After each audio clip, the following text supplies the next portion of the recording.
Ako po si Miss Winnie at ito ang ating kwento. Ang mundo natin ay puno ng magkakaibang paniniwala. May mga naniniwala sa aswang, kulam, barang, gayuma, hula at kung ano-ano pa. Meron din namang mga hindi naniniwala sa ganoong bagay. Kagaya na lang ng ating kwento ngayong araw. Kilalang magaling na manghuhula si Sora sa Quiapo at hindi lingid sa kaalaman ng nakararami, may iba pa siyang kayang gawin. Serbisyong binibigay lang niya sa mga taong nangangailangan o regular niyang kliyente. Ngunit paano kung umabuso na ang kanyang tinulungan at hindi sinunod ang kanyang bilin? Tutulungan pa rin ba niya ito kapag nalagay na sa alanganin? Excuse me po, pwede po bang magtanong? Abay pwede, ano bang hinahanap mo? Pansin ko kanina ka pa palingon-lingon. Alam niyo po ba kung saan nakapwesto ang stall ng manghuhula? Maraming manghuhula rito, pero may kilala akong magaling. Diyan sa kulay violet na tent, hanapin mo si Zora. Siya ang pinakamagaling na manghuhula dito. Magpapahula ka ba? Opo. Sige po. Maraming salamat. Naglakad palayo sa matandang nagtitinda ng sampagita at kandila ang dalaga. Nagtungo siya sa isang tent, hindi kalayuan sa kanila. Puno man ng kaba ang kanyang dibdib, desidido na siya sa kanyang pasya. Hindi man siya sigurado kung tutulungan nga siya ng manghuhula, magbabaka sakali lang siyang mabigyan ng kasagutan ng kanyang pangarap. Nang marating niya ang pinakaharapan ng pwesto nito, humugot na muna siya ng malalim na buntong hininga. Ngunit bago pa man niya mahawi ang kurtinang nakatabing sa kanyang harapan, ay bumukas na yun. Nagulat pa siya nang bumungad sa kanya ang isang babaeng hindi naman katandaan. Pero malago ang kulot na buhok nito. Kakaiba rin ang kasuotan ng babae na bestidang mahaba. Bagamat nakangiti sa kanya, ay hindi pa rin nawawala ang kabog ng dibdib ng dalaga. Magandang umaga sa'yo. Oh, bakit namumutla ka yata? Huwag kang matakot, hindi naman ako nangangagat eh. Pasensya na po kayo. Nagulat lang po ako. Nagulat ka lang ba talaga o kinakabahan ka? Huwag kang mag-alala, alam ko kung anong yung sadya at alam na alam kong hindi ka nagpunta rito para magpahula.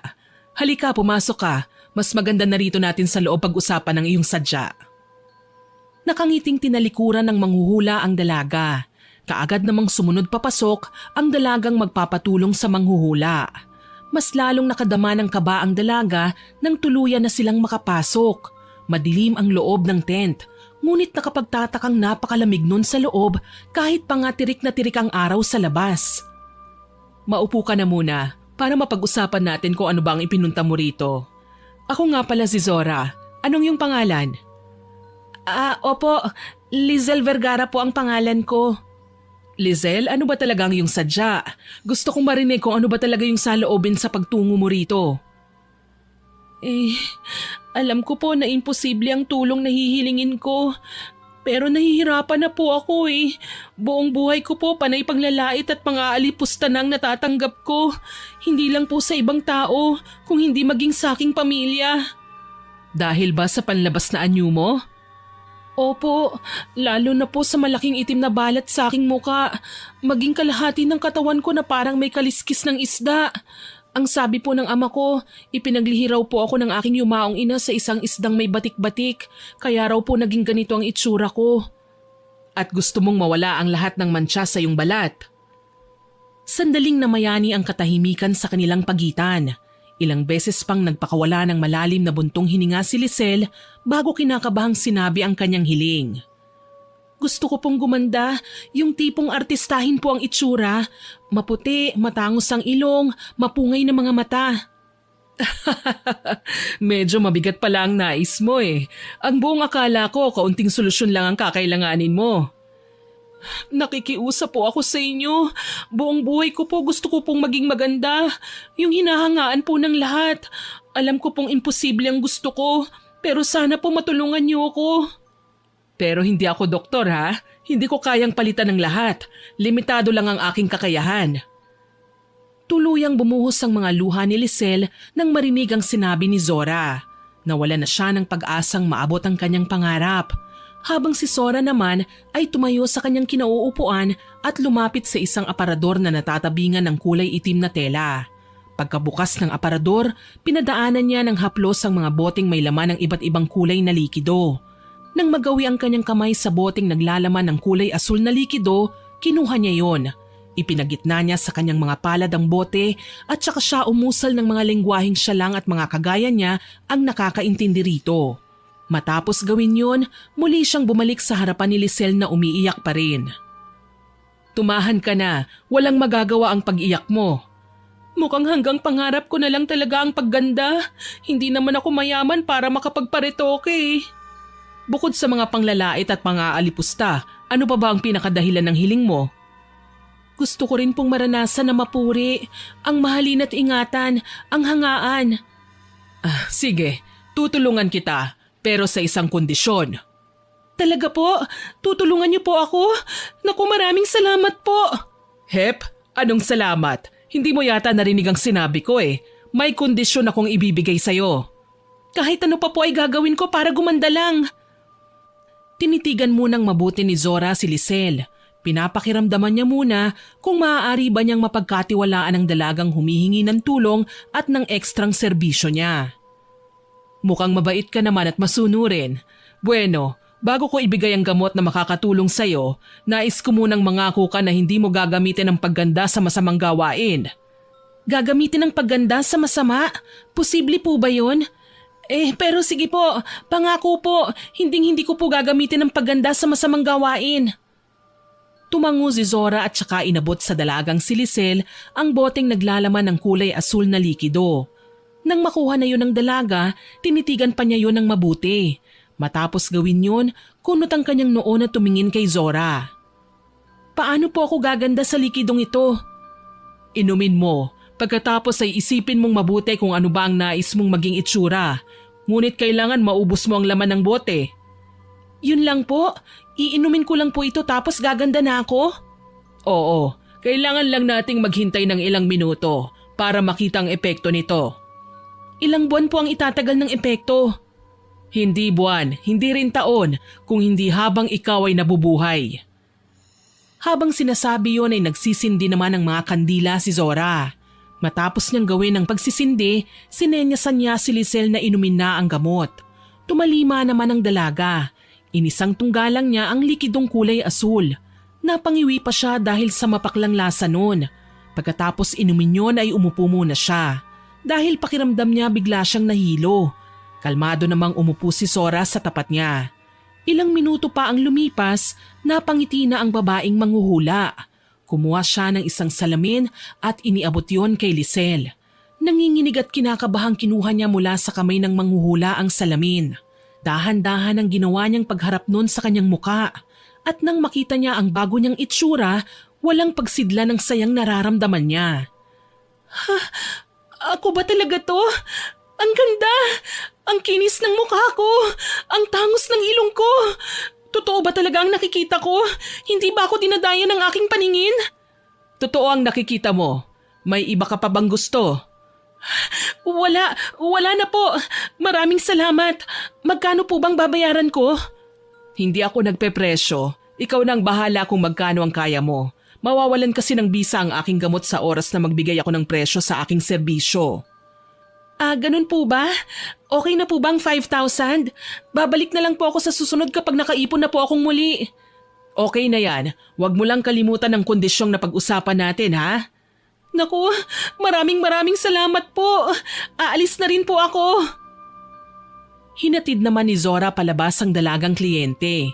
Kumaway pa siya habang papalayo na ito sa kanya.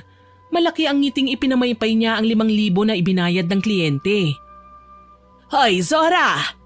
Lola Tina, magandang umaga sa inyo. Iba ang dalagang pumasok kanina sa tent mo Sino yon?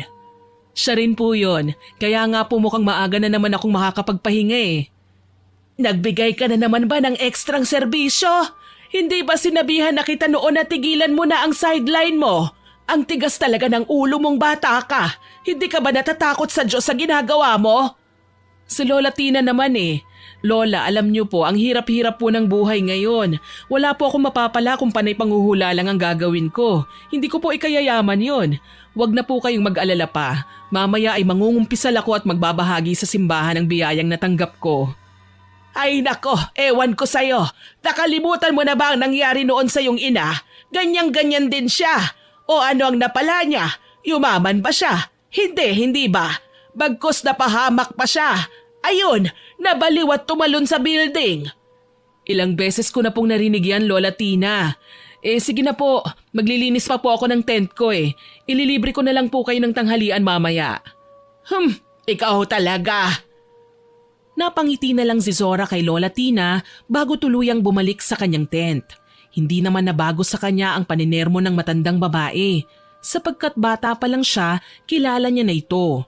Tinulungan din siyang makabangon noon ng matanda nang mamatay ang kanyang ina.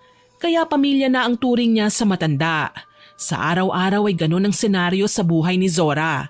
Hindi man araw-araw na may humihingi ng ekstrang serbisyo ay hindi naman siya nawawala ng kliyenteng nagpapahula. Ang iba pa nga ay suki na niya, kagaya na lang ni Kuya Raul. Zora, kumusta ka na? Kuya Raul, ayos lang ako. Kumusta ang mga negosyo? Ayun, nagkatotoo nga ang sinabi mo. Talagang swerte nga ang ibinigay mo sa aking pantaboy ng malas. Magpapahula ka ba ulit? Oo sana. May plano kasi kung magnegosyo pa ng iba. Kaya lang ay nag-aalinlangan ako. Pwede mo bang silipin ang kapalaran ko? Oo naman, halika pumasok ka muna sa munti kong tent. Pumasok nga sila sa loob ng tent. Magkaharap na umupo sila sa lamesang pabilog kung saan nakapatong ang mga baraha ni Zora. Sa tabi ng baraha ay may posporo at insenso. Sinindihan yon ng manghuhula at saka ipinadaan ng paulit-ulit sa barahang nasa kanyang gilid. Nang matapos na siya sa kanyang pagriritual, sinimulan na niya ang panghuhula. Ilang beses niyang binalasa yon at saka pinakat kay Raul. Kagaya ng dati ay inilatag na niya ang baraha ng nakataob. Pinakuha niya ng 7 baraha si Raul. Matapos makapili ay isa-isang binuksan niyo ng manghuhula. Napapangiti pa siya habang nalalantad ang mga baraha. Maganda ba ang sinasabi ng mga baraha? Oo, mukhang kumapit na talaga sa iyo ang swerte ah. Anong sabi? Ayon sa baraha, mabilis na makikilala ang plano mong negosyo. Konektado sa pagkain ng negosyong naiisip mo ano? May pag-aalinlangan ka nga, iniisip mo na baka hindi tangkilikin, lalo na at marami kang makakalaban sa linyang yon. Pero sabi ng baraha mo, ituloy mo. Huwag kang magpapadala sa iyong takot. Sunod-sunod ang swerteng darating sa iyo. Salamat. Itutuloy ko ang negosyong yun. Ay, sandali. May anak po ba kayo, Kuya Raul? Nakikita ko kasi sa baraha na isang malapit sa iyo na mas batang lalaki ang makakaranas ng napakalaking problema. At kahit maging mapera pa kayo, hindi yun mababago pa. Wala akong anak. Pero ako nag-aalaga sa ulila kong pamangkin. Bakit? Anong nakikita mo sa kanya? Hindi malinaw eh, kaya mas maganda kung siya na lang ang pumunta sa akin. Pero mukhang hindi ito konektado sa pinansyal kasi pagyaman talagang nakikita ko sa mga baraha mo eh. Wala ka rin namang problema sa kalusugan. Ganun ba? Ano na naman kayang gagawing kalokohan ng batang yun? Hindi bale, papapuntahin ko na lang siya rito. Tama, para masilip natin ang kanyang kapalaran sa hinaharap. Gusto mo bang ituloy ko pa ang panghuhula? Tumangu-tangu si Raul, kaya naman ipinagpatuloy nila ang nasimulang hula. Lumipas pa ang mga minuto at natapos na rin sila. Kagaya ng dati, satisfied na naman si Raul. Ngunit bago siya umalis, muli siyang bumili ng pampaswerteng gamot kay Zora. Hindi naman siya nagdalawang salita sa manghuhula. O, kagaya ng dati, dapat na iwisik mo ang likidong ito sa buong pwesto ng negosyo mo. Pagkatapos magsindi ka ng insenso na may kasamang hibla ng iyong buhok. Pag nagawa mo yun, siguraduhin mong nakasara ang lahat ng pinto at mga bintana ng tindahan para hindi lalabas ang swerte. Oo, natatandaan ko. Kailangan ding patay ang lahat ng ilaw sa loob at tanging ilaw lang na naliliwanagan ng front door. Tama. Maraming salamat talaga, Zora. Ikaw ang nagbigay ng swerte sa buhay namin. Hindi ako nagbigay niyan. Binabasa ko lang naman ang sinasabi ng iyong baraha eh. Ito nga pala ang bayad ko. Dinagdagan ko na yan ha. Sabi nga nila, share your blessings. Para dodoble rin ang blessing na papasok sa buhay ko. Nakangiti namang tinanggap ni Zora ang isang puting envelope na naglalaman ng pera. Hindi pa man nakakaalis si Raul ay sinilip na niya ang laman nun. Halos lumuwa ang kanyang mga mata nang makita ang makapal na bungkos ng tig-1,000 at tig-500. Kuya Raul, sandali po. Masyado pong malaki ang perang ito. Hindi ko po kayang tanggapin ang ganitong halaga. Tanggapin mo na. Hindi pwedeng hindi mo tanggapin yan. Lalo na't panay swerte ang pinapasok mo sa buhay ko. Isa pa ay maliit na halaga lang naman yan.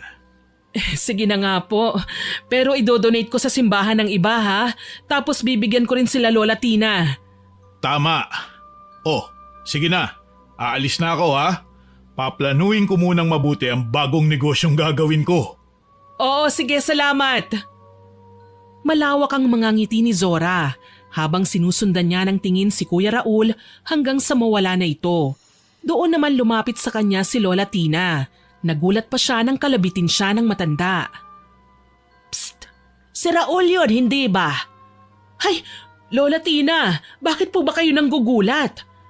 Aba, malay ko ba na magugulat ka? Hindi ka naman dating magugulatin eh. Anong nangyayari sa'yo? Bigla-bigla na lang po kasi kayong nangangalabit eh. Maiba po ako. Gusto niyo po ba munang magmerienda? Sagot ko po. Aba, mukhang malaki na naman ang tip sa'yo ni Raul ah. Matapat namang inamin ni Zora kay Lola Tina ang tungkol sa malaking pera na natanggap niya. Maging ang matanda ay nagulat. Kaya naman ikinuwento niya rito ang biglaang paglago ng negosyo ni Kuya Raul. Sinabi na rin niya ang tungkol sa pagbibigay ng donasyon sa simbahan. Masaya naman si Lola Tina sa narinig. Isa rin kasi ito sa maraming deboto ng simbahan. Habang si Raul, nang makauwi na sa kanilang bahay, nadatna ng kanyang pamangkin na malalim ang iniisip. Oh, Tope. Ang lalim yata ng iniisip mo ah. Ayos ka lang ba? Mano po, Tito Raul? Ay, naisip ko lang po kung pangit ba ako? Pangit ba ang ugali ko? Ano po bang problema sa akin? Bakit lahat na lang ng babaeng nagugustuhan ko, binabasted lang ako? Ang iba pa nga po, tinatawanan at tinahamak ako. Iho, wala naman talaga sa'yo ang problema eh. Kaya lang ay masyadong matataas ang babaeng inaabot mo. Katulad na lang ni Kylie. Modelo yun. Don't get me wrong ha. Gwapo ka, mabait at may pera. Kaya lang may mga babae talaga. Ang gusto ay mga lalaki na malalaki ang katawan. Magdadalawang buwan na po akong nagpapalaki ng katawan ko sa gym. Kaso hanggang dito lang po talaga ang kaya ng katawan ko eh. Baka kasi hindi talaga sila ang babaeng nakalaan sa'yo. Siguro nga po. Maiba po ako. Saan po ba kayo nanggaling? Mukhang ang saya-saya niyo po ah. Oo. Masayang masaya ako. Magkakaroon na naman tayo ng bagong negosyo. At batid kong mas magdadala ng yaman to. Nagkibit balikat lang si Tope, habang si Raul naman ay tutungo na sana sa kusina para kumuha ng inumin nang biglang maalala nito ang sinabi sa kanya ng manghuhulang si Zora. Ay, oo nga pala. Bago ko makalimutan, baka gusto mo magpahula ron sa lagi kong pinupuntahan. Seryoso po kayo? Manghuhula? Ano naman po magandang maidudulot ng pagpunta ko sa kanya? Marami. Nakikita mo ba ang lahat ng meron tayo? Ano pong koneksyon nun? Talagang malakas naman po ang negosyo nyo noon pa man. Yun ang akala mo. Naranasan ko rin na maghirap. Naalala ko pa nga, papalubog na ang negosyo kong bigasan. Naloko kasi ko ng supplier. Nagdadasal ako noon at umiiyak sa loob ng simbahan sa Quiapo. Doon ko nakilala ang manghuhulang si Zora. Nilapitan niya ako at inalok ng tulong. Nung una akala ko scam, pero sinubukan ko pa rin ang ibinigay niyang tulong. Kaya eto na tayo ngayon. May magandang buhay, marangyang buhay at malakas na negosyo. Dahil lang po sa hula kaya tayo yumaman? Siyempre hindi. Pero espesyal si Zora. Kapag alam niyang kailangan mo ng ekstrang serbisyo, ay wala nang tanong-tanong na ibibigay niya yun. Kailangan mo lang maging totoo sa kanya.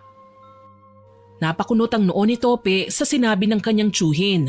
Hindi niya alam kung maniniwala ba siya o hindi. Ngunit sinigurado naman sa kanya ng matandang lalaki na malaki ang maitutulong nito sa kanyang problema. Napakibit balikat na lang siya at ngumiti sa kanyang tiyuhin. Lumipas pa ang mga araw at may nakilala siyang isang magandang dalaga sa isang convenience store. Isang simpleng kahera lang siya, ngunit sa unang kita pa lang nabihag na kaagad ang puso ni Tope. Ito lang po ba, sir? Bali 121 lang po. Ha? Oo. Sandali. Ito. I receive 500 pesos. Ito po ang sukli niyo, sir. 1,2,379. Salamat po. Balik po kayo ulit.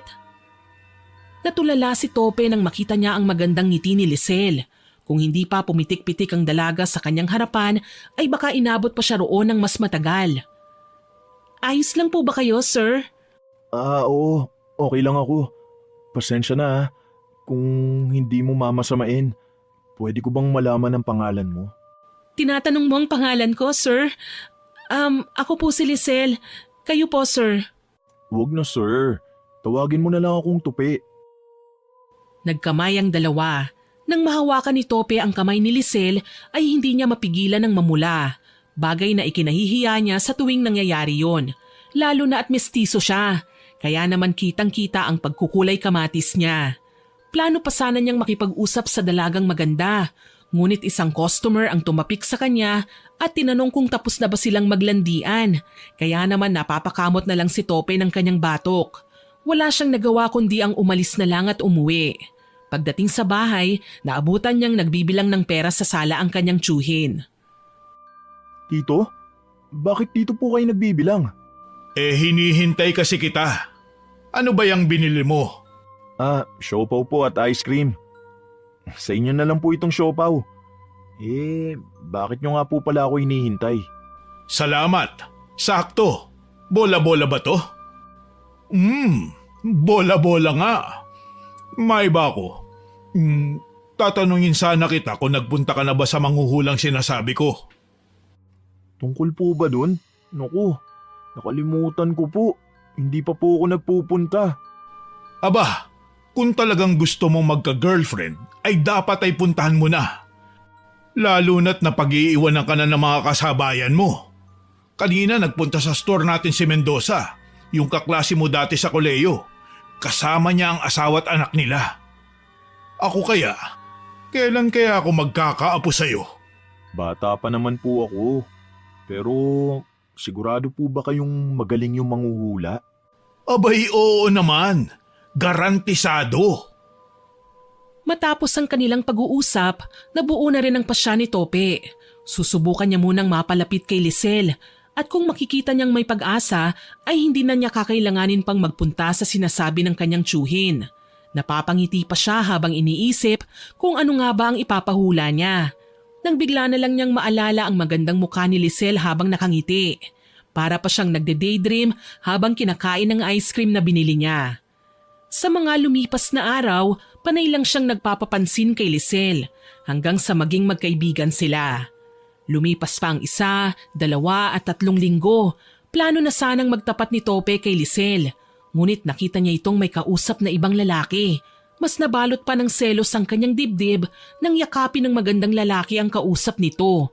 Kaya naman pagka-uwi sa kanilang bahay, kaagad niyang tinanong ang kanyang tiyuhin kung saan ang eksaktong pwesto ng manghuhula. Hindi ka pa rin ba nagpupunta sa Quiapo? Hindi pa po. Pero ngayon, desidido na po ako. O sige, alam mo ba yung simbahan sa Quiapo?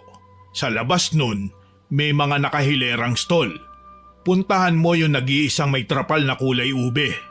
Paano po ako makakasigurado kung tama ang napuntahan ko?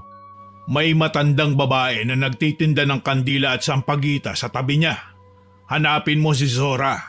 Kilala siya ron. Pag nagkita na kayo, sabihin mong pamangkin kita. Sige po. Kinabukasan ay lumakad na si Tope. Pagdating sa harap ng simbahan, kaagad niyang nakita ang sinasabing tolda ng kanyang tiyuhin. Namumukod tangi ngayon. Nag-iisa lang ito na may ibang kulay na gamit. Bukod pa ron ay saradong-sarado pa ang pwesto. Naglakad siya palapit doon. Sinalubong naman siya ng matandang sinasabi rin ni Raul. Iho, kandila, iba-iba ang kulay at laki. May sampagita rin akong tinda. Pagbalik ko na lang po. Sige po pala, bibili na po ako ng sampagita. Ilan ang kukunin mo? Sariwa pang mga yan, kagagawa ko lang. 3 na lang po. Magkano po ang isa? 25 ang 3 tali. Sige po. Nang makuha na ni Tope ang kanyang binili ay nagtaka pa siya sapagkat ang sabi ng matanda ay 25 ang 3 tali. Ngunit 3 tig-3 set naman ang inabot sa kanya. Kaya tinanong niya ang matandang babae. Sinabi lang nito na isang tali ay 3 talaga ang laman. Napakamot naman sa ulo ang binata. Hindi rin kasi siya sanay bumili ng sampagita para sa kanilang santo eh. Madalas ang tiyuhin niya ang gumagawa noon. Muli ay naglakad siya papalapit sa pwesto na may kulay ubeng tolda. Tao po! Pagkasabi noon ay biglang may humawi ng kurtina sa kanyang harapan. Bumungad sa kanya ang isang babaeng hindi pa naman katandaan. Nakangiti ito sa kanya at binati siya. May kailangan ka ba, binata? Magpapahula? Opo. Pamangkin po ako ni Tito Raul. Siya po ang nagpapunta sa akin dito. Pasok ka. Pumasok si Tope sa loob ng tent ni Zora. Napakislot pa siya nang maramdaman ang lamig ng kanyang buong katawan. Nagtataasan din ang kanyang mga balahibo. Hindi niya tuloy maiwasang makaramdam ng takot. Napanatag lang siya nang muling magsalita na si Zora. Maupo ka muna.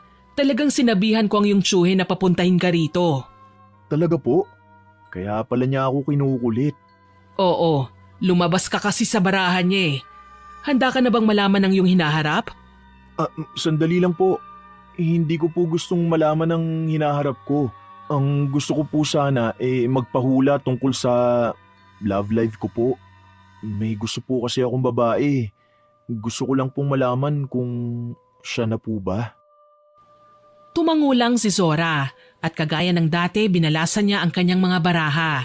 Pagkatapos pinahati niya yun sa 3 pakaliwa. Ikinalat niya ang mga baraha sa lamesa at pinapili ng 8 cards si Tope. Kumuha ka ng 8 cards. Huwag mo munang ipapakita sa akin, ha? Sige po.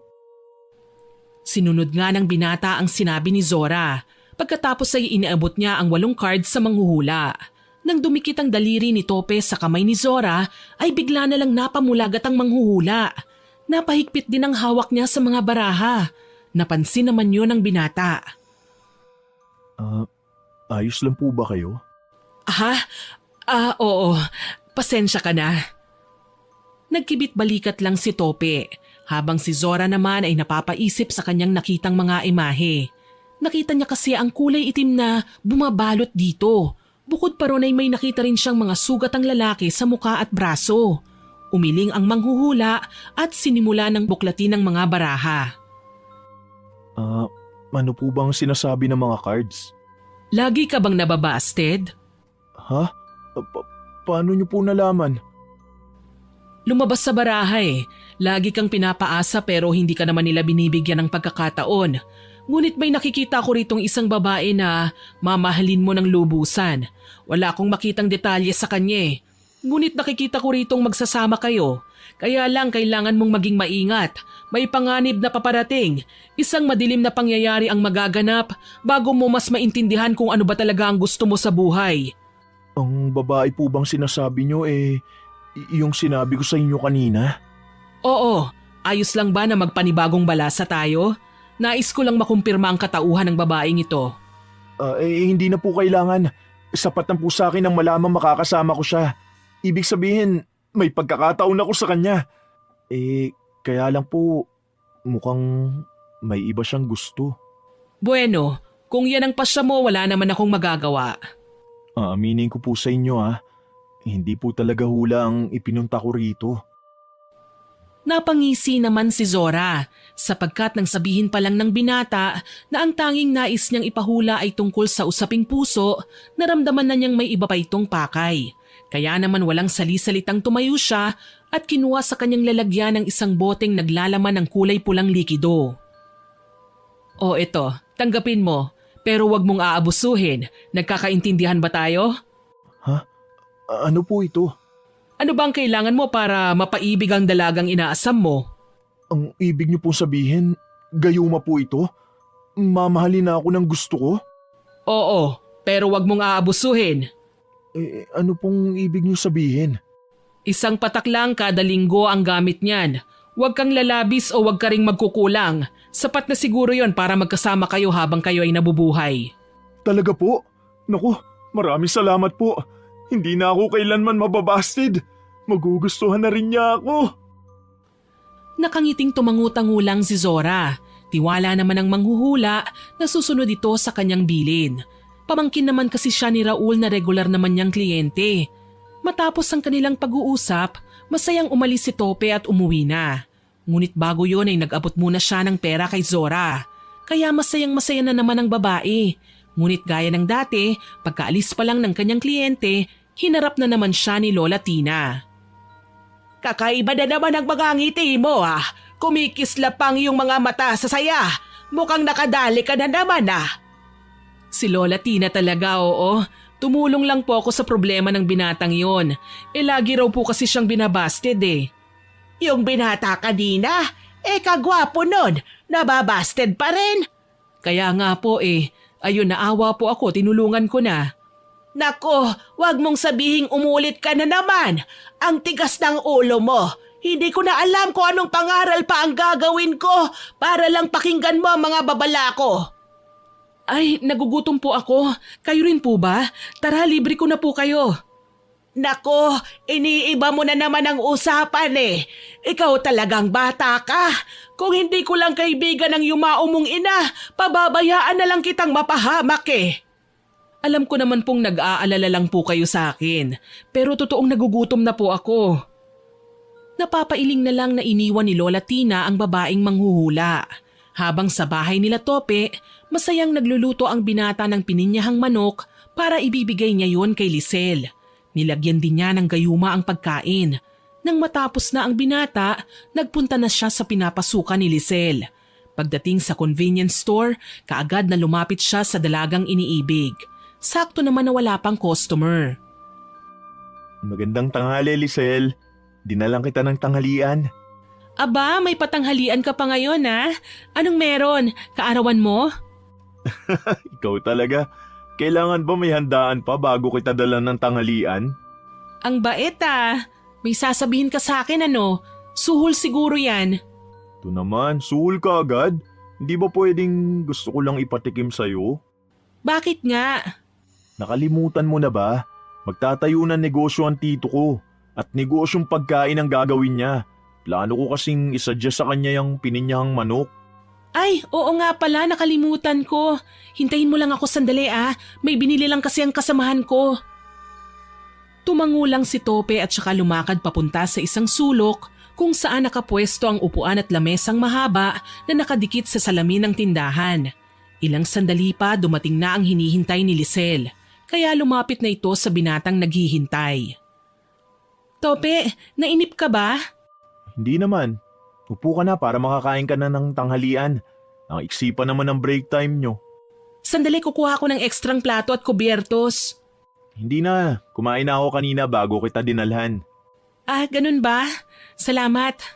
Matikman ko nga itong pininyahang manok ala Tope. Ngumiti ng malapad si Tope, lalo na nang makita niyang sumubo na si Lisel.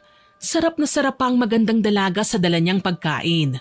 Hindi na siya makapaghintay sa paggana ng gayumang ibinigay ng manghuhulang si Zora. Nang matapos ng kumain si Lisel, nagpaalam na rin siyang uuwi. Oh, anong tingin mo sa luto ko? Panalo! Paniguradong magugustuhan ng magiging customer niyo. Ang sarap at nuot hanggang sa buto ang linamnam eh. Talaga? Mabuti naman at nagustuhan mo. Sa susunod na linggo, dadala naman kita ng ibang putahe. Pero bago yun, pwede ba kitang sunduin mamaya para ihatid sa tinutuluyan mo? Ang dami mo pang sinabi. Gusto mo lang pala akong sunduin mamaya. Sige na, umuwi ka na. Hintayin na lang kita mamaya. 7 ang out ko ha. Masayang masaya si Tope na umuwi ng kanilang bahay. Pagbukas ng kanilang front door, bumungad sa kanya ang kanyang tiyuhin na nanonood ng palabas sa telebisyon. Kaya naman lumapit siya rito para magmano at kamustahin ang tindahang pinapatayo. Mano po, Tito Raul. Kumusta na po yung itinatayong tindahan? Kaawaan ka ng Diyos. Maayos naman sa site. Walang naging problema at abirya. Mukhang sa loob lang ng 2 linggo, makakapagbukas na tayo. Talaga po? Ano naman po ang magiging pangalan ng kainan natin? Tops Express. Naisip ko kasi na tumatanda na ako. Kaya ang bagong negosyo natin para talaga sa'yo. Alam mo na, hindi natin masabi kung kailan tayo mawawala sa mundong ibabaw. Naku, masamang damo po kayo. Imposibleng mawala kayo kaagad sa mundo. May kasabihan nga po tayo na mahirap mamatay ang masamang damo. Hay, naku ka talagang bata ka. Nagdadrama ako dito eh. Ay, maiba ako. Napuntahan mo na ba ang manghuhulang si Zora? Napuntahan ko na po, kaya wag na po kayong mag-alala. Ano ang sabi niya? Maganda ba ang hinaharap mo? Wag na po kayong magtanong. Sikreto na po namin yun ang manghuhula. Baka pag sinabi ko po maudlot pa. Okay, kampante naman ako dahil kilala ko si Zora. Alam kong hindi niya hahayaang malasin ang kanyang mga kliyente. Matapos ang kanilang pag-uusap, nagkulong na sa kanyang silid si Tope. Humiga ang binata sa kanyang kama at inilabas mula sa kanyang tukador na nakalagay lang sa tabi ng kanyang kama ang bote na naglalaman ng gayuma. Masayang-masaya niyang pinagmasdan ang bote. Gaano kaya katagal bago tumalab ang gayumang ito? Di na bale, mamaya naman magkikita kami. Baka kahit kaunting pagkagusto, may maramdaman na sa akin si Lisel. Matutulog na muna ako. Saktong-sakto na pupunta ako mamayang 5:00 sa pinapatayong tindahan ni Tito. Naghikab muna si Tope bago niya maingat na ibinalik ang gayuma sa loob ng tokador. Pagkatapos nun, umayos siya ng higa at ipinikit na ang kanyang mga mata. Lumipas ang mga oras at sumapit na ang 4:00 ng hapon. Bumangon na si Tope at naligo. Bilang paghahanda sa kanyang pag-alis, hindi naman siya mabagal kumilos, kung kaya bago pa mag-5 ay nakaalis na siya. Nang marating niya ang pinapatayo ng kanyang tsuhin na tindahan, tumulong siya sa pag-aasikaso nun. Naging runner din siya para sa ilang gamit na kakailanganing ilagay. Mabilis na lumipas ang mga oras. Pagsapit ng 7:00, nasa harap na siya ng convenience store. Bumaba siya ng kotse at pumasok na sa loob. Sakto namang palabas na rin si Lisel, kaya sinalubong na niya ang magandang dalaga. Lisel, sakto pala ang dating ko. Tope, akala ko hindi ka na dadating eh.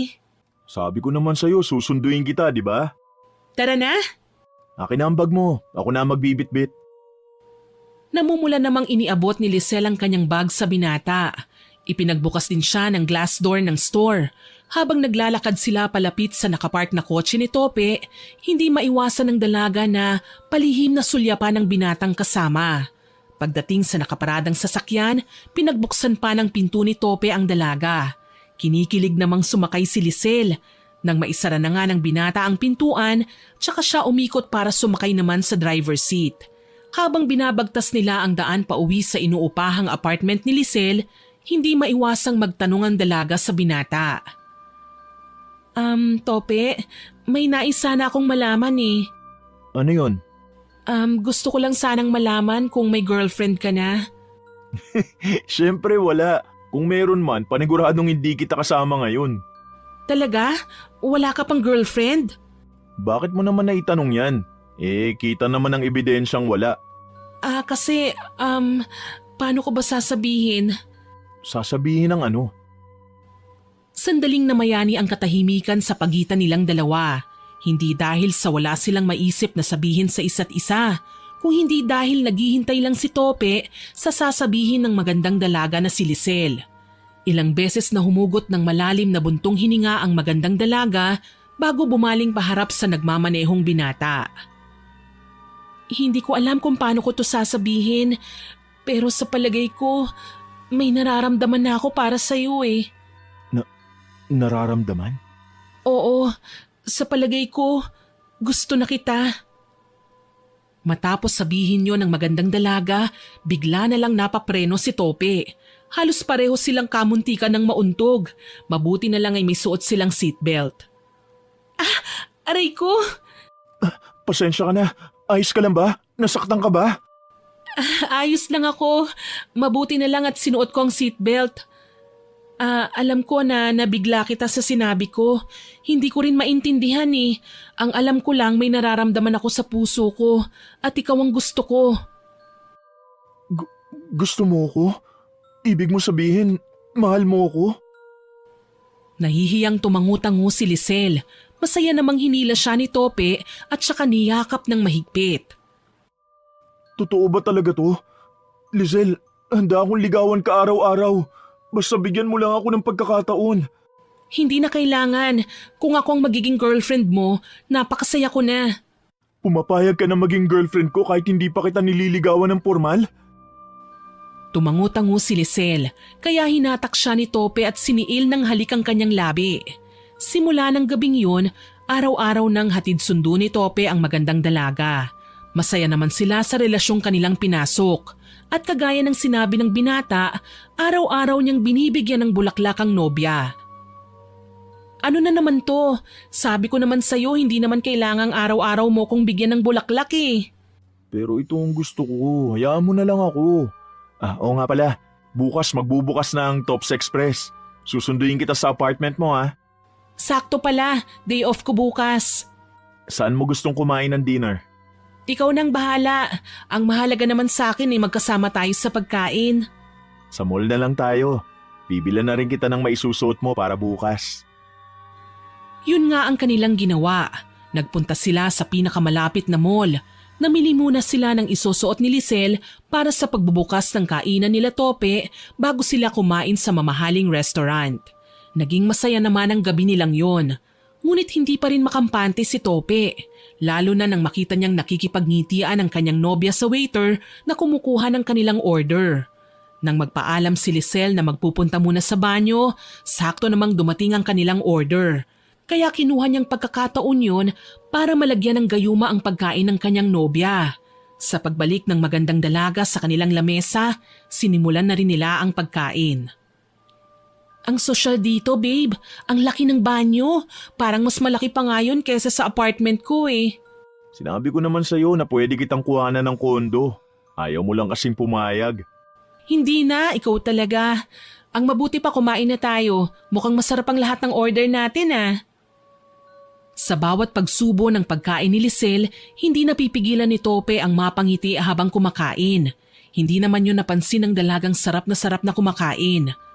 Lumipas pa ang oras at natapos na sila. Hinatid na rin ng binata ang kanyang nobya sa apartment nito. Matapos ang gabing yun, nakampante na si Tope. Kinabukasan, maagang sinundo ng binata si Lisel. Kaagad silang dumiretso sa Tops Express.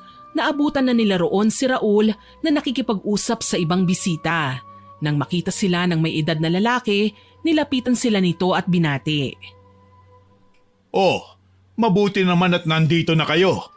Hintayin lang natin si Father para sa ribbon cutting ha? Kumusta ka na, Lizelle? Ayos naman po. Tuloy na po talaga ang Tops Express natin. Masayang-masaya ako na nakikita ko pa ang mga negosyong iiwan ko sa'yo pagdating ng araw. Pero mas magiging masaya ako kung mag-aasawa ka na. Tutal, nandyan naman si Lizelle. Baka naman plano nyo ng bumuo ng pamilya. Si Tito naman, ayoko pong madaliin si Lizelle. Abay, dali-dalian nyo. Gusto ko pang kumarga at makapag-alaga ng mga apo ko. Napapakamot na lang sa ulo si Tope dahil sa hiya sa sinabi ni Raul. Habang ang dalaga naman ay namumula sa kaalamang gusto siya ng tiyuhin ng kanyang nobyo. Ilang sandali pa, dumating na rin ang paring hinihintay nila. Si Tope ang pinaputol ng ribbon ng kanyang tiyuhin. Maayos naman ang lahat. Nang sumapit na ang gabi, hinatid na ni Tope si Lisel. Habang nasa loob sila ng sasakyan, kinausap ng binata ang maganda niyang nobya.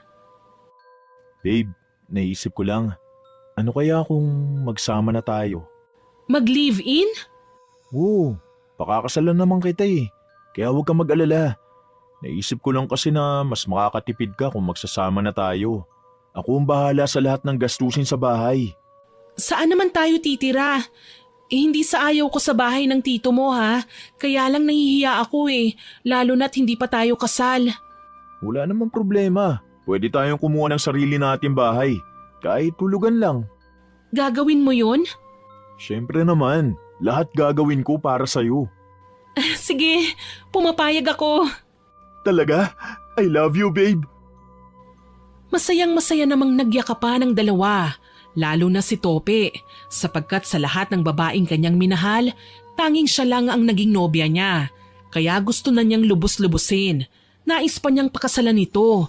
Ngunit bago yun ay nais niya munang masigurado ang itatagal ng gayuma sa magandang dalaga.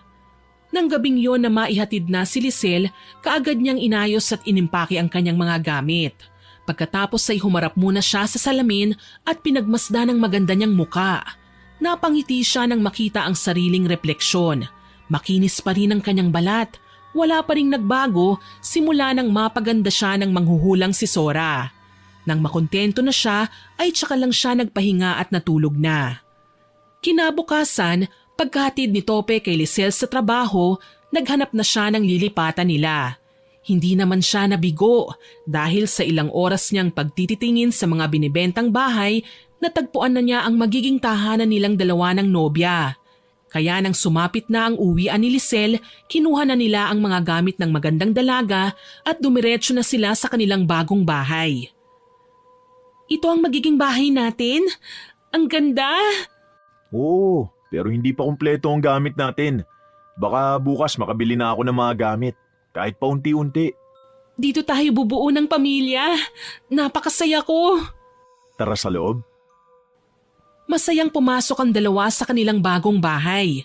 Simula ng araw na yon, unti-unti nang nagbago ang kanilang buhay. Sa paglipas ng isang buwan, malaki na ang ipinagbago ng ugali ni Lisel. Naging selosa na ito. Kagaya na lang ng gabing yon. Sinundo siya ni Tope sa trabaho at habang hinihintay ang nobya, nakipagkwentuhan ang binata sa kasamahan nitong babae. Kaya nang nasa loob na sila ng sasakyan, bigla na lang umiyak si Lisel at inaway si Tope. Ang saya mo habang nakikipag-usap kanina kay Charlene ha. Gusto mo ba siya? Nagagandahan ka ba sa kanya? Ano bang sinasabi mo, babe? Huwag mo sabihin sa akin na nagsiselos ka. Babe, wala ka naman dapat na pagselosan eh. Ikaw lang ang mahal ko. Sa mga mata ko, ikaw lang ang maganda. Sinungaling! Kitang-kita ko kung paano kang umiti habang kausap mo siya eh. Hindi mo naman siya dating kinikibo eh. Babe, huwag ka na magselos. Huwag kang mag-alala. Simula ngayon, hindi ko na siya kakausapin. Promise? Pero makikita mo pa rin siya. Eh di, hindi ko na siya titingnan. Mag-resign na lang kaya ako. Kung yan ang magpapakampante sa'yo, papayag ako. Tutulungan na lang kita sa Tops Express.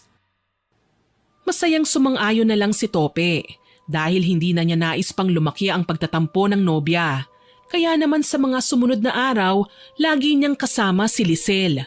Minsan ay iniiwan na niya ito sa kainan na kanyang pinapatakbo. Lalo na kapag pinapatawag siya ng kanyang tiyuhing si Raul.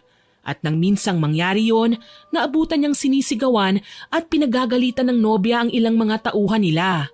Nagmamadaling nilapitan niya ang mga ito. Oh, ano nangyayari? Eto kasing makating babae na ito eh. Masyadong ambisyosa. Alam mo ba na pinagnanasaan ka niya?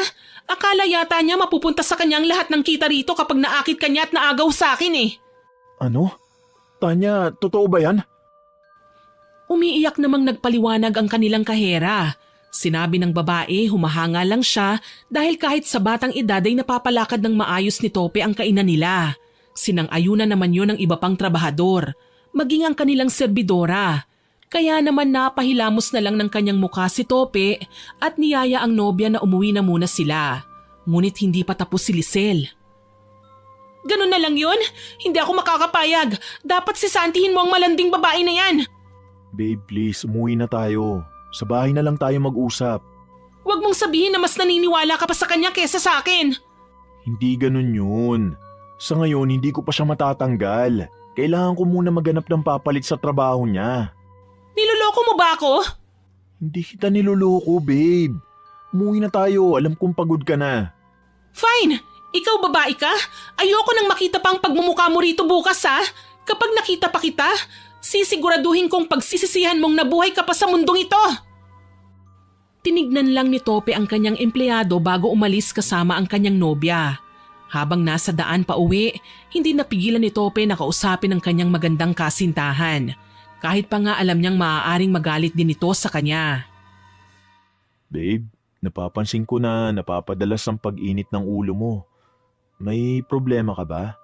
Alam mo ang problema ko at yun ay ang mga malalanding haliparot na kagaya ng kahera natin sa Tops Express. Naku, kung hindi nga lang masama ang pumatay, baka naging kriminal na ako. Hayaan mo na lang sila, babe. Alam mo naman na ikaw lang ang mahal ko eh. At hindi kita ipagpapalit kahit kanino. Tandaan mo yan, ikaw lang ang nasa puso ko. Kahit na, ayokong pinagnanasahan ka ng iba. Ang gusto ko ako lang, akin ka lang. Hindi malaman ni Tope kung matutuwa ba siya o matatakot kay Lisel ng mga sandaling yun, sapagkat tila nawala na ang mabait at mahinahong dalaga na kanyang inibig. Lumipas pa ang mga araw at mas lumala pa ang pagiging obses ni Lisel, kaya hindi na napigilan pa ni Tope ang magbukas ng kanyang saloobin sa kanyang tiyuhin. Nang magkita sila, humingi siya ng payo rito. Tito, hindi ko na alam ang gagawin ko. Nasasakal na ako sa sobrang pagkasilosa ni Lisel. Hindi ko nga po alam kung saan niya nahuhugot ang pagsiselos na yun. Kinausap mo na ba siya tungkol dyan? Lagi ko naman pong sinisigurado sa kanya na siya lang ang mahal ko. Umamin ka nga sa akin. Ano ba talaga ang pinagawa mo kay Zora? Kasi kung nagpahula ka, malamang nasasabihin niya na maaaring mangyari ang bagay na ito. Naging desperado na po kasi ako eh. Ang gusto ko lang naman po mahalin ako ng babaeng mahal ko. Hindi ko naman po inakalang ganito ang mangyayari. Ginayuma mo si Lisel? Nahihiyang yumuko si Tope. Batid niyang hindi naman talaga tama ang kanyang ginawa eh. Ngunit hindi rin niya inakalang ganito ang magiging epekto. Nais pa sana niyang maglabas ng kanyang saloobin sa kanyang tiyuhin nang may matanggap siyang tawag mula sa kanyang empleyado. Ayon dito, nagwawala sa kusina ang kanyang nobya. Kaya naman nagmamadali siyang nagpaalam kay Raul. Ano? Sige, pupunta na ako. Tito, pupunta muna ako sa kainan natin. May emergency lang po. O sige, mag-ingat ka ha. Huwag kang masyadong mag-alala. Tutulungan kitang lumapit muli kay Zora. Tumangulang si Tope. Patakbo siyang lumapit sa kanyang kotse. Nang makasakay na kagad, pinaharurot na niya yon. Halos paliparin na niya ang kanyang sasakyan para maawat ang kanyang nobya na kanya lang ginayuma. Wala pang kalahating oras ay narating na niya ang harap ng Tops Express. Pagkaparada niya ng sasakyan, patakbong pumasok siya sa loob ng kainan at dire-diretso siya sa kusina. Nagimbal siya ng madatnang sinasabunutan ni Lisel ang isa sa kanilang babaeng tagaluto. Walang sino man sa mga naroon ang magtangkang umawat. Takot ang lahat na madamay eh. Kaya hindi na nag-isip pa ang binata at kaagad na nilapitan ng nobya para awatin. Babe, tama na! Bitiwan mo na siya! Hindi! Ayoko! Masamang babae siya! Gusto kanyang agawin sa akin! Babe, nakikiusap ako sa'yo. Bitiwan mo na siya! At ipinagtatanggol mo pa ang babaeng ito? Mas pinapanigan mo ba sila kaysa sa akin? Babe, hindi ganun yun. Kumalma ka na muna. Padabog na binitawan ni Lisel ang buhok ng tagaluto. Pero nagulat si Tope nang tumingala ito. Doon lang niya nakita ang malaking paso sa mukha nito. Kaya naman sinenyasan niya ang ilang empleyado na ilayo na ang tagaluto. Doon lang sila kumilos. Inalalayan nila ang babae palabas ng kusina. Nang makalabas na ang lahat, tsaka niya hinarap si Lisel. Ano na naman bang gulo to? Sinabi ko naman sa'yo na wala kang dapat ipagselo sa kahit na kanino. Huwag ka nang magalit sa akin, babe. Hindi ko lang napigilan ang sarili ko kanina eh. Siya naman kasi, narinig kong sinabi niya na pogi ka raw at kanin na lang daw ang kulang. Babe, pinagpapantasyahan ka niya eh. At bilang girlfriend mo, hindi ako makakapayag na bastusin kanila ng ganon. Naiintindihan mo naman ako, hindi ba? Hindi ko na alam, babe. Ang laki-laki na ng ipinagbago mo. Hindi na kita kilala. Hindi mo na ba ako mahal? Wala akong sinabing ganyan.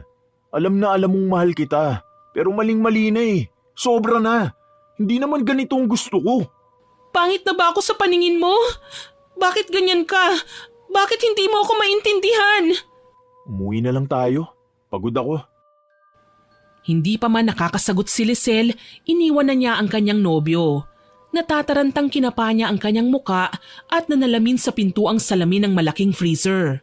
Tinignan niyang mabuti kung bumalik na ba ang pangit niyang muka. Ngunit kahit anong pabaling-baling ay hindi pa rin naman nagbabago ang kanyang anyo. Maganda pa rin siya. Hindi rin bumalik ang malaking balat niya sa muka. Doon nabuo ang kanyang pasya na babalik siya sa manghuhula sa Quiapo. Sa palagay niya kasi, hindi na nagagandahan pa si Tope sa kanya. Nang gabing yun, pagka-uwi nila ay malamig ang pakikitungo ni Tope kay Lisel. Kahit anong gawin niyang pagpapapansin, binabaliwala siya ng nobyo. Masama man ang loob ay nakatulugan na lang niya yon. Kinabukasan, maagang gumising ang magandang dalaga at pinuntahan si Sora. Anong kailangan mo? Magpapahula ka ba? Hindi po, nandito po ako para bumili ng gamot. Gamot? Para saan? Hindi na po ako maganda sa paningin ng boyfriend ko eh. Kaya sa palagay ko, nawawala na po ang epekto ng pinainom niyo sa akin. Nagpapatawa ka ba? Wala akong makitang diferensya sa itsura mo. Paano mo nasabing nawawala ng bisa ng ginawa ko? Pero hindi na po nagagandahan sa akin ng boyfriend ko eh. Ayoko po siyang mawala. Lisel, tama ba? Ang tulong na hinihingi mo sa akin noon ay pagpapaganda. Ibinigay ko yun sa'yo. Kaya sana naman wag mong abusuhin. Isa pa, hindi naman kasama sa pagganda mo ang garantiya na mapapaibig mo ang lalaking mahal mo. Handa po akong magbayad kahit magkano. Basta gumanda lang ako. Patawad, pero hindi ko maibibigay ang gusto mo. 50,000, handa akong magbigay. Kung hindi pa sapat, ikaw na ang magpresyo. Ang mabuti pa umalis ka na. Hindi na kita matutulungan pa. Mukhang nakalimutan mo na ang pinag-usapan natin. Nagmamakaawa pa rin si Lisel, ngunit buo na rin ang pasya ni Zora, kaya umuwing luhaan ang magandang dalaga. Sa kanyang pag-uwi, inabutan niya si Tope na nakabihis at handa nang umalis. Sinubukan niyang humalik dito bilang pagpapaalam kagaya ng dati. Ngunit umiwas lang ang binata at nagmamadaling sumakay ng kanyang sasakyan. Naiiyak namang nakatanaw lang ang magandang dalaga.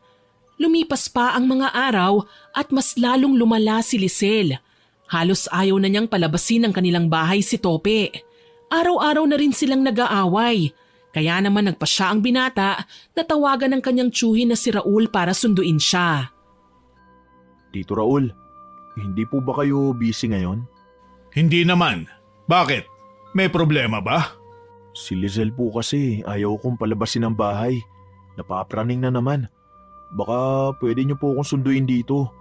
Gusto ko po sanang puntahan ng manghuhulay. Gusto ko na pong ipatanggal yung bisa ng gayuma. Sige, pupuntahan kita. Hintayin mo ako dyan. Matapos ang kanilang pag-uusap, bigla na lang nakarinig ng malakas na sigaw si Tope. Nanggagaling yun sa kanilang kusina. Nagmamadali naman niyang pinuntahan yun. Pagdating doon, inabutan niyang nag-hysterical si Lisel. Anong nangyayari sa balat ko? Ang hapde! Lisel, ano nangyayari? Huwag kang lalapit! Huwag mo akong titignan! Ang makinis kong balat! Bakit? Bakit nangyayari ito? Nag-aalalang lumapit si Tope. Kahit pa nga sinabihan na siya ng nobya na huwag lumapit. Ngunit labis siyang nabigla nang makita ang napakaraming sugat sa braso ng kanyang nobya. Ano to? Bakit nagkakaganito ang balat mo? Sandali, dadaling kita sa ospital. Hindi pwede. Ayoko sa ospital. Pero kailangan kitang dalhin sa ospital. Kumawala si Lisel sa pagkakahawak ng kanyang nobyo na si Tope. Nang makawala ay nagtatakbo siya papasok ng kanilang silid. Doon ay natatarantang tinignan niya ang kanyang itsura sa harap ng salamin. Para siyang pinagbaksakan ng langit at lupa nang makitang nagsusugat na nga ang kanyang balat. May mga markaring lumalabas na sa kanyang muka. Humahagulgol na napasigaw na lang siya sa sobrang takot na kanyang nararamdaman. Hindi niya inaasahang mangyayari ang bagay na yun. Ang tanging nais lang naman niya ay gumanda. Dala ng sobrang pighating nararamdaman, nawalan siya ng malay. Yun naman ang inabutan ni Tope, nakabubukas lang ng nakakandadong pinto ng kanilang kwarto. Lisel! Tarantang nilapitan ni Tope ang walang malay na kasintahan. Sa kanyang paglapit, doon lang niya nakita na hindi lang pala sugat ang meron sa katawan ng kanyang nobya. Maging ang mukha nito naapektuhan na rin. Yun naman ang eksenang inabutan ni Raul. Nagulat pa ang tiyuhin niya pagkakita sa kalagayan ni Lisel. Anong nangyari? Hindi ko po alam. Sa palagay ko po may kinalaman ng gayumang ginamit ko. Tito Raul, ano pong gagawin ko? Dalhin na muna natin siya sa ospital. Pagkatapos, dumiretso tayo kay Zora. Kung totoo ang hinala mo, tanging siya lang ang makakatulong sa atin. Opo. Babe, Lizelle, patawarin mo ko. Hindi ko akalain ganito ang mangyayari. Huwag mo na munang dibdibin ang bagay na yan. Madali ka, buhatin mo na siya. Umiiyak na binuhat ni Tope ang magandang dalaga. Nagmamadaling dinala siya sa pinakamalapit na ospital. Pagdating doon, inasikaso lang nila ang mga kailangang ayusin bago sila umalis at nagtungo sa Quiapo. Ilang minuto lang ang biniyahe nila bago narating ang pwesto ni Zora. Pagdating doon ay walang paligoy-ligoy na sinabi nila sa manghuhula ang kanilang pakay. Zora, sinamahan ko ang pamangkin ko. Mukhang nagkaroon ng problema ang gamot na binigay mo. Paano nangyari yon? Sa tagal ko nang ginagawa ito, ngayon palang nagkaroon ng ganitong kaso. Ano ba ang nangyari? Aminin ko po. Sa palagay ko, napasobra yung gayumang napainom ko sa girlfriend ko. Isang beses 1 linggo lang dapat na pinapainom yon. Paano mo nasabing sumobra? May mga panahon po na hinahaluan ko ang pagkain niya sa tuwing napapansin kong nanglalamig siya eh. Ano? Hindi ba't sinabihan na kita na makakasama kapag sumobra? Nakakadismaya ka naman. Malungkot na napayuko na lang si Tope dahil sa kahihiyang nadarama. Napahugot naman ng malalim na buntong hininga si Zora. Hay nako, tinulungan ko na nga kayo, ganito pa? Hindi na talaga ako magpapadala sa awa ko sa mga kagaya ninyo. Pasensya ka na, Zora. Hindi ko rin alam ang tungkol sa gayuma. Nito lang niya kasi sinabi sa akin eh. Ano ngayon ang plano nyo? Gusto ko po sanang mapawalang bisa yung gayuma. Kaya niyo naman po yung gawin, di ba? Tumayo si Zora at lumakad ng pabalik-balik habang nakahawak sa kanyang ulo. Hindi dahil sa naiinis siya sa binata, kung hindi dahil sa paraang alam niya para mawala ang bisa. Bigyan mo ko ng magandang rason para tulungan ka. Totoong mahal na mahal ko po si Lizelle. Kahit pa nga nakakasakal na siya minsan, hindi nagbagong nararamdaman ko para sa kanya. Ano-ano bang naging epekto sa kasintahan mo? Kanina lang po bigla na lang siya nagkaroon ng sugat sa buong katawan niya. Nagkaroon din po siya ng batik-batik na pulang marka sa mukha. Ano? Imposible. Kung magkaroon man ng epekto ang gayuma ay pagkahilo, pagsusuka at pananakit ng buong katawan. Paanong nangyari na? Hindi ko po alam. Maliban na lang kung ang ginayuma ay nakulam. Matutulungan mo ba kami, Zora? Pag-iisipan ko, mas magandang umuwi na muna kayo. Pagkatapos ng 2 araw, bumalik kayo sa akin para sa sagot ko. Pero Halika na, Tope. Bumalik na lang tayo sa 1 araw. paano po si Lizelle? Hindi madali ang gusto mo, pero kung madadala niyo siya sa akin bukas, baka malaman natin kung ang gayuma ba talaga ang dahilan. Sige po, dadaling ko na lang siya bukas. Matapos sabihin yun ay nagpaalam na rin ang magtiyo. Habang sa ospital naman kung nasaan si Lizelle ay nagkaroon ng gulo.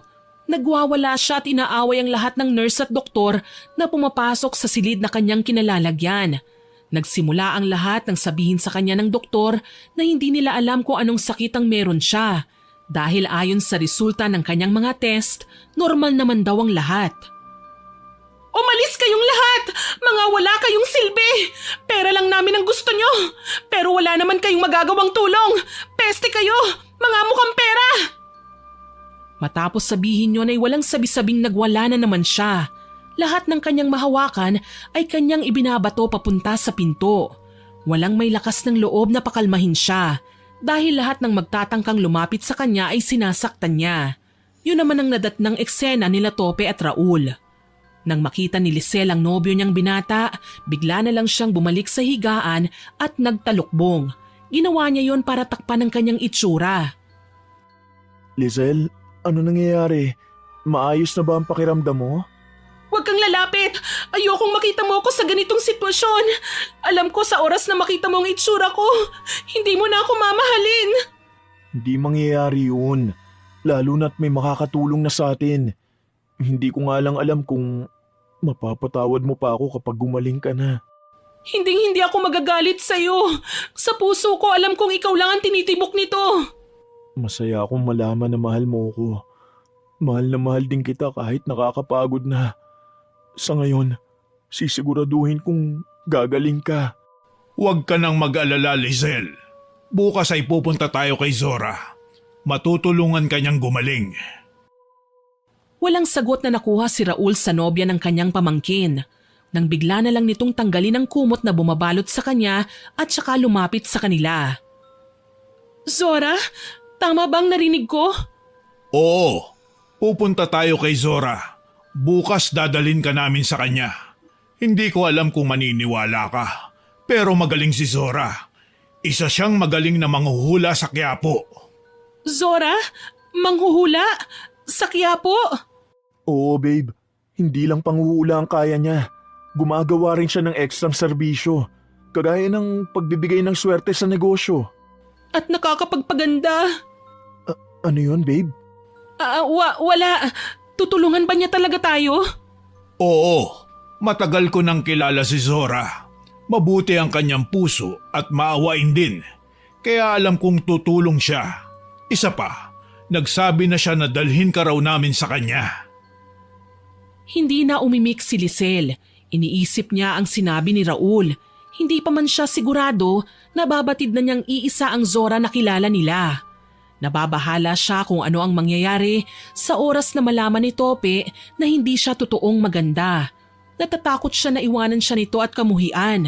At ang mas malala pa, baka saktan siya nito.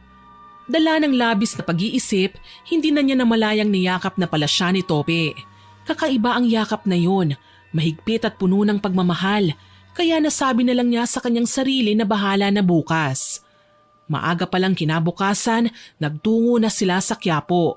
Mas dumoble ang isipin at kaba ni Lisel nang makita ang tinutumbok nila ay ang pwesto rin ng Zorang tumulong sa kanya para gumanda. Ngunit batid niyang wala na siyang pagpipilian pa sa ngayon, kaya tatanggapin na lang niya na babalik na ang dating itsura na ikinahihiya at itinatago niya. Babe, huwag ka mag-alala. Gagaling ka. Hindi ko lang alam kung mamahalin mo pa rin ako pero sa puso ko, ikaw lang ang mahal ko. Alam mong mahal kita, hindi magbabago yon. Ako ang hindi sigurado kung mamahalin mo pa ako pagkatapos nito.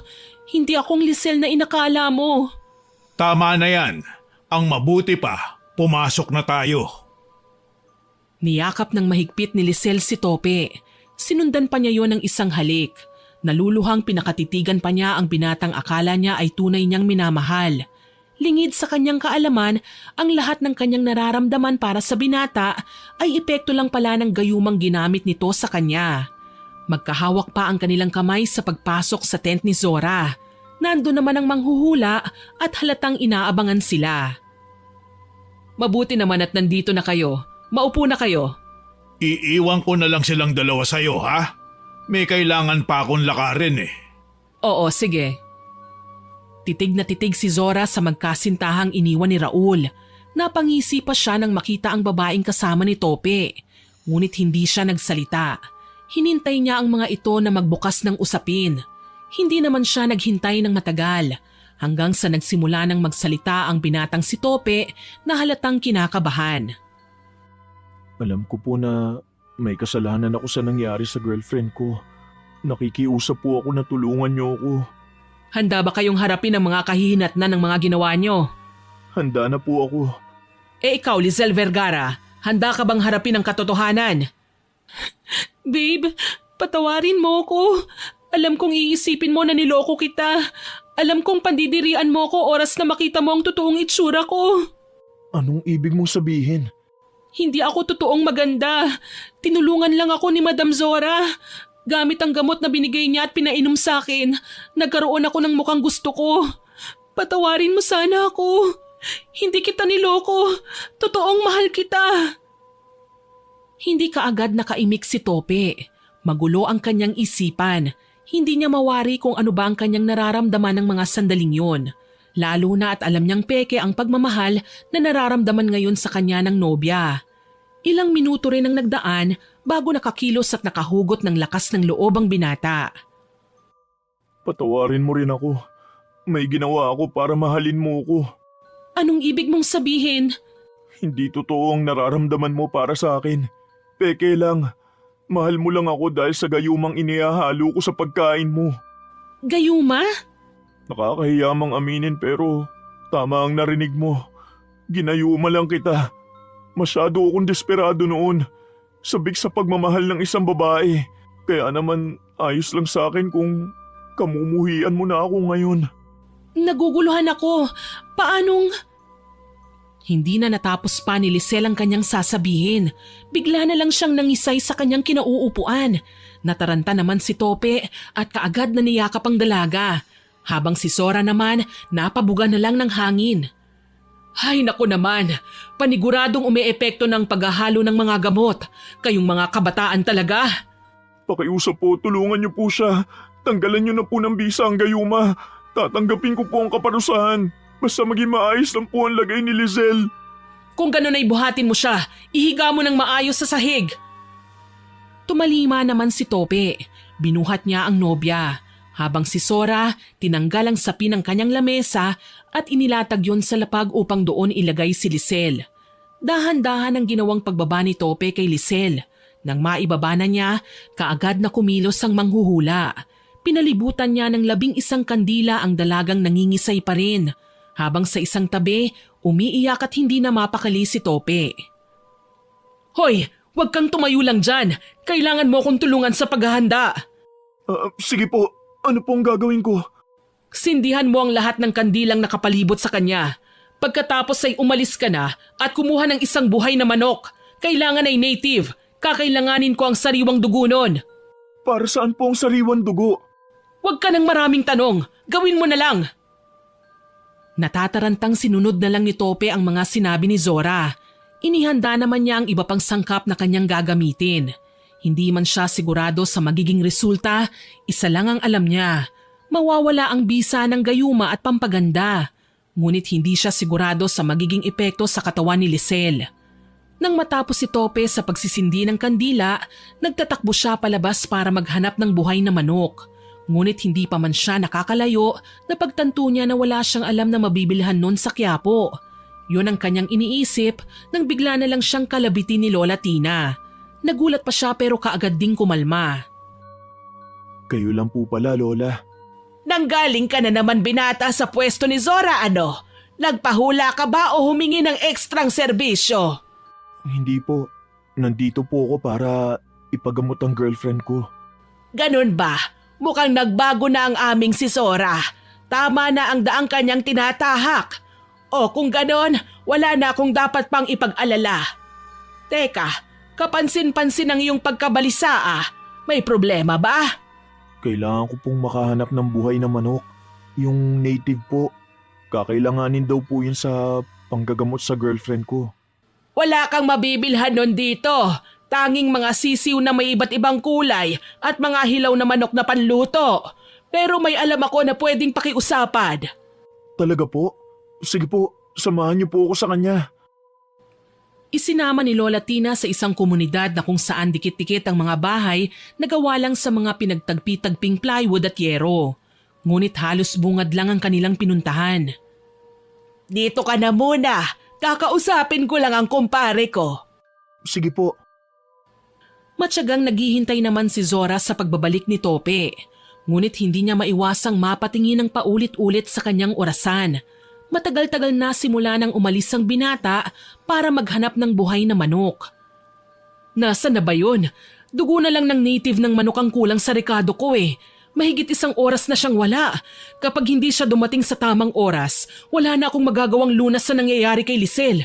Mabilis pa namang mawala ng bisa ang mga gamot pang tanggal. Ay naku naman, hindi na talaga ako uulit. Ilang minuto pa ang lumipas bago nakabalik si Tope.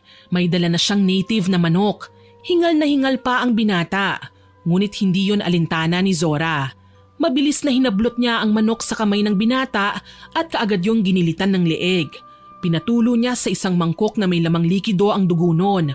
Matapos gawin yun, kaagad na pinaalalayan niya ang dalagang wala ng malay. Madali ka, iupo mo siya para mapainom ko ng gamot. Hawakan mo siyang mabuti dahil paniguradong magkakaroon ng reaksyon ng kanyang katawan. Sige po. Sinunod ni Tope ang sinabi ni Zora. Hinawakan naman ng manghuhula sa magkabilang pisngi si Lisel at pinisilyon para mapainom dito ang gamot. Nang matapos mapainom, bigla na lang dumilat ang mata ni Lisel at nagsisisigaw ito. Kasunod nun ay ang walang hintong pagsusuka ng dalaga. Kulay itim pa ang nilalabas niya. Halos masuka-suka naman si Tope dahil sa amoy na bubulok yon. Habang si Zora, nag-oobserba lang. Lumipas ang halos kalahating oras. Tuluyan nang natanggal ang bisa ng gayuma. Ngunit kasama ding natanggal ang pampaganda na ibinigay naman noon ni Zora kay Lisel. Nang magbalik ang tunay na itsura ng dalaga, napaatras pa si Tope. Napansin naman yon ni Zora. Anong nangyari sa mukha at balat niya? Sinabi na niya, hindi ba? Nakalimutan mo na kagad? Totoo palang sinasabi niya. Ito pala ang ibig niyang sabihin. Oo, bumalik na ang dati niyang itsura.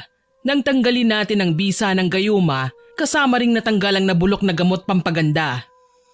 Maraming salamat, Madam Zora. Tope, parehas na tayong malaya ngayon. Oo, pasensya ka na talaga. Sorry din, Tope. Hindi man natuloy ang kanilang pag-iibigan, ay naging matalik na magkaibigan naman sina Lisel at Tope. Sa paglipas ng mga taon, nagkaroon din sila ng kanya-kanyang pamilya. Hindi na rin nila inungkat pa ang nakaraan. Habang si Zora naman, patuloy pa rin sa kanyang propesyon sa panghuhula. Madalang na rin siyang sermonan ni Lola Tina. Sa karanasang ito, mas mauunawaan natin na may mga pagkakataon na para lang makuha natin ang ating nais ay nagpapakadesperado tayo sa madaliang paraan. Hindi na natin naiisip ang masamang maidudulot nito sa ating buhay. Lagi po sana nating tandaan na ang bagay na nakuha sa madaliang paraan ay mabilis ding mawawala sa ating mga kamay. Sana po ay nagustuhan niyo ang aking ibinahaging kwento. Pero bago ko po tapusin ito, hindi makukumpleto ito nang walang shoutout sa masusugid nating listeners. Shoutout po kay Erica De La Tor, kay Alma Hornales, kay Mike James Tapak, kay Jehovah Jeric, kay Ranilyn Yam 28. Hello din po kay Rochelle Rodihero na new subscriber po natin. Salamat po sa pagsusubscribe, ma'am. Shoutout din po kay Leticia Gabito, kay Arlinda Manalo, kay Ella Diaz, kay Laila Avila, kay Juan, kay Myla Navares, kay Sir Mel, kay Attorney T. Pharma at kay Jason Dogilio.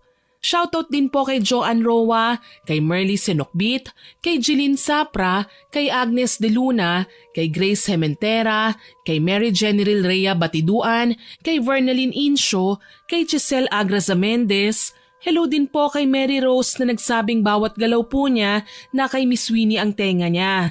Naku, salamat po ma'am. Nakakataba po ng puso na kasama niyo ko sa pang-araw-araw niyong gawain.